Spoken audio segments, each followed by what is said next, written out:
Talking about the deity of Jesus Christ, Da Vinci Code says everything your father told you about the church is wrong, and implying that all the things that the church fathers told us about the church are wrong, and that Jesus' deity was actually cooked up by the Council of Nicea.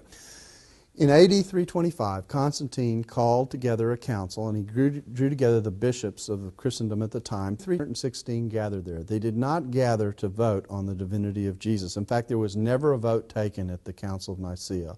All that was done is that a creed was written, known as the Nicene Creed.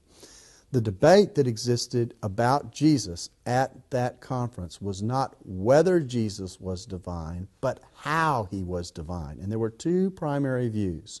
One view was called Arianism, and Arius, coming from the person Arius, and what he believed is that Jesus was the first and greatest exalted created being, basically. He existed before the creation, but he was the first created being.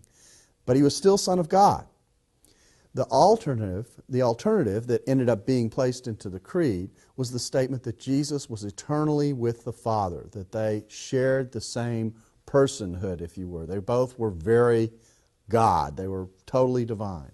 And that was what was decided upon. Now, there was no vote at Nicaea, as I said. What you did is you signed on to the creed once it was created.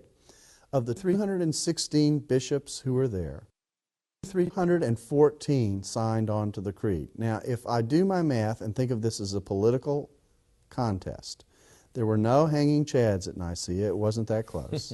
CNN didn't come on at 2 o'clock in the morning saying, we're going to be up to the morning counting the votes.